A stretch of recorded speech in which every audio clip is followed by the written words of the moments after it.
everybody, and welcome to the Waffle Flower channel. It's Shannon here, and today I'm going to be showing you pattern stamping.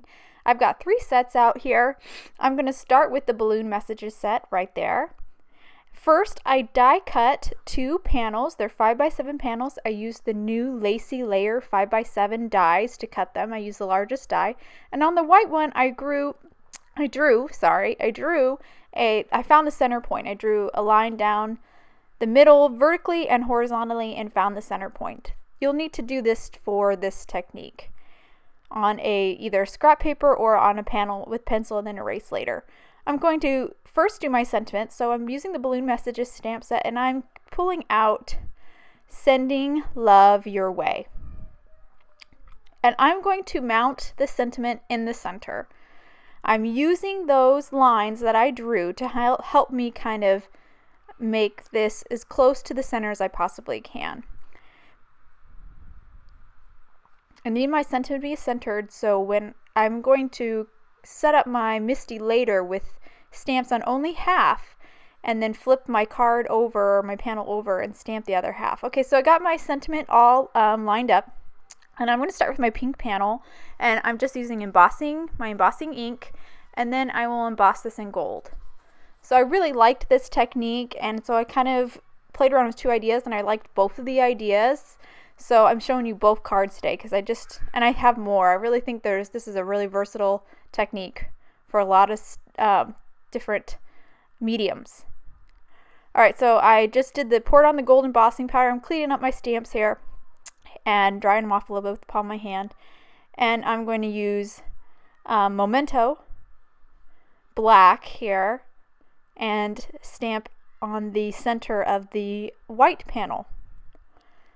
So there's my 2 panels. I heat set the pink, so now we're ready to start doing the pattern stamping. We're going to do the pattern stamping around the sentiment. This is a really fun technique because it makes use of your smaller stamps, which are sometimes hard to use, and is really simple. And I think it just yields really stunning results for just minimal effort. So I'm just pulling out, I've got the Love stamp set there on the right and the Wild and Free stamp set on the left. And I'm pulling off floral elements from both those stamp sets. And I'm just positioning them on the bottom half of the card. So this is where, again, my grid lines are going to help me that I drew, or my center lines. I don't really want to go too far past that horizontal center line, because I will eventually flip this panel over and stamp again, so I'll have all these 4 elements stamped on the other side of the panel, so it's like a continuous panel on both, or pattern on both sides of the sentiment. So I'm just positioning them around here and just getting them in a pattern that I like. And these 2 sets work really well together, this Loved set and this Wild and Free stamp set. They were both made by the same illustrator, so a lot of the elements are really complementary and they just really work well together. So they're fun to play with. A lot of other people have combined these 2 sets because they just work awesome. And when I pulled the roses off of the Wild and Free stamp set, it's a layering stamp set, and I pulled off the second layer, which is just the kind of fine lines, because I will kind of draw those in for my second card, the rest of the flower, because I wanted to add some color. Okay, so now I've got my pink panel here. I've got the half done. I'm just inking it up with my embossing ink again, and then I will use white embossing powder this time to do the portion. So I had somebody ask in one of my videos in the past what embossing pad I'm using. It's a Craft Smart pad. I don't even know if you can purchase it anymore. Me and my frugal ways, I found a whole bunch of stamp supplies at the Goodwill, and it happened to have that embossing pad in it and refillable ink. So that's what I've been using for my embossing, and it seems to be working fine. Most people use the Versamark, but since that's what I have, this Craft Smart embossing ink, that's what I'm using. So I'm just going to ink that up again. And I'll stamp it on the other side. So you can see all I did was turn my panel around, lined it back up in that corner, of my Misty and stamped it again. Now you can totally do this without a Misty, because I'm only stamping this whole half, or all these floral elements, twice essentially. Once on the bottom and once on the top. I really think it'd be easy enough if you had a large enough acrylic block, mounting them all on there and then just flipping your, eyeballing it and flipping your panel over. I don't think you need a Misty to do this technique, so don't feel like you have to have a Misty to do this. You do need a fairly large acrylic block, but you don't necessarily need a Misty. Okay, so I'm just doing the second half, pouring on the white embossing powder, and see how pretty it has, like a very folk art style. And all I did is I'm just doing white embossing powder, really simple. I'll add a little elements after, but now I'm going to show you the white panel. But see how nice the embossing is? Really simple, really pretty. I really liked how that turned out. Okay, so this is the white panel. I'm going to stamp. I cleaned off all the stamps, and now I'm going to ink them up in a memento again, because I'm going to color these with my alcoholic markers once I'm done stamping this. I'm doing this exactly the same way as I did the pink panel. I'm just stamping it, inking it up. I do it twice. I almost always ink up twice.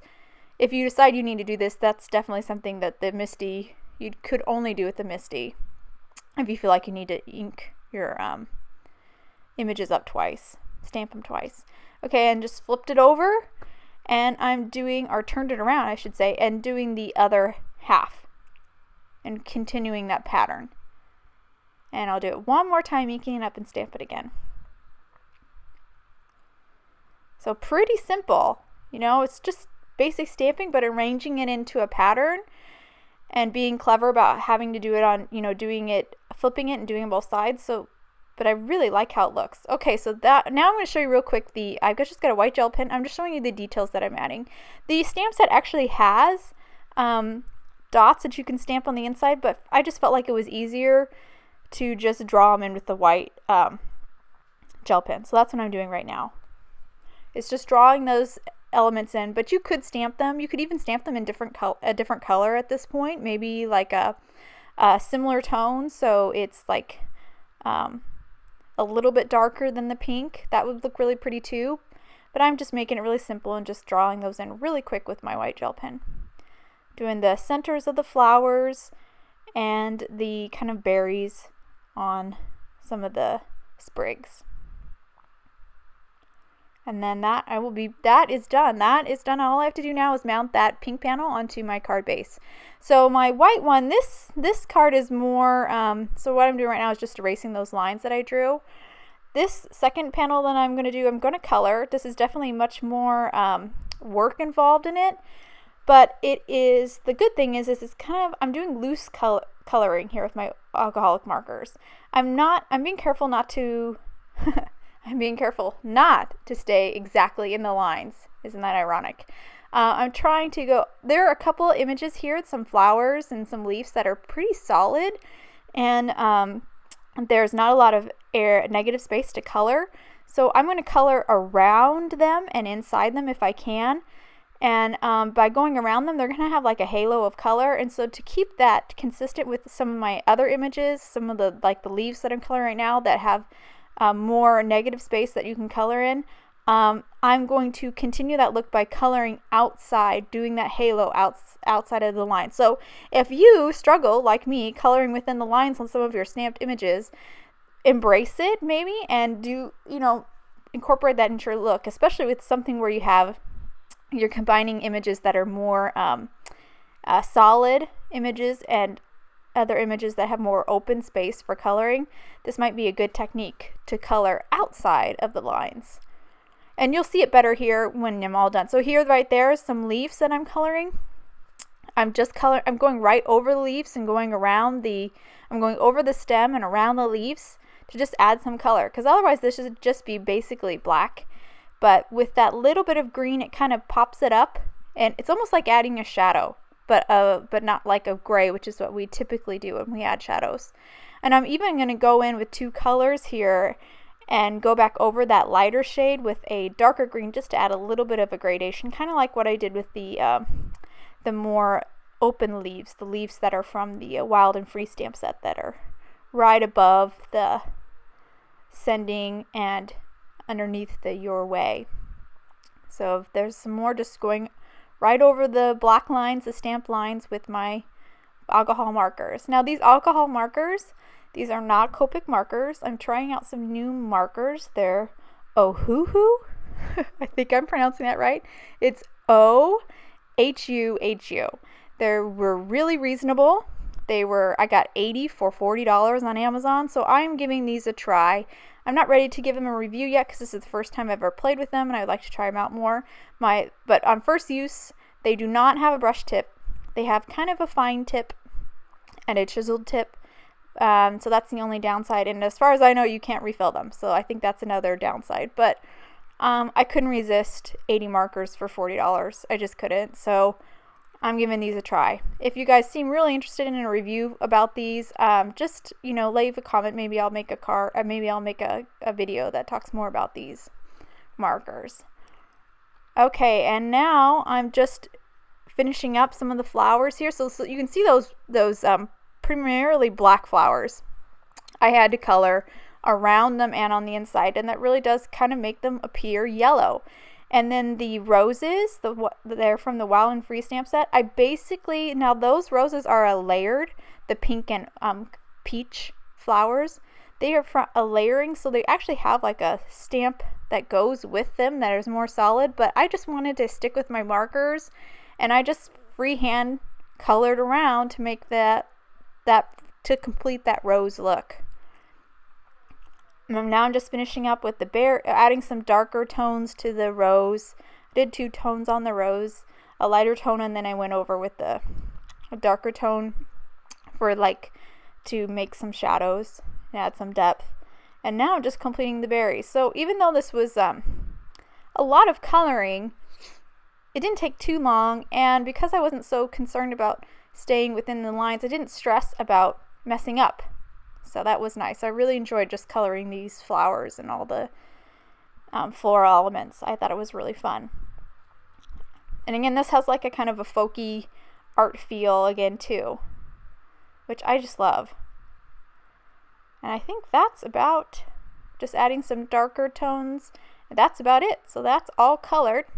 And you can see a little bit better here, and you can look in the photos too when they're all done, how I colored around the images. Okay, so both my panels are done. Now all I have to do is mount them onto my card base. And I'm just going to use a glue stick. The reason why there's some lines on that panel is because I'm using a scrap panel. And then on this, same thing, glue stick, and I'm going to stick it down. So you got a 2-for-1 today. I couldn't decide which one I liked better. I thought they were both pretty. So there you go. That's both my cards. For more product information, please visit waffleflower.com, and you can follow us on YouTube, Instagram, and Facebook for more creative ideas. Thank you all for watching. Bye.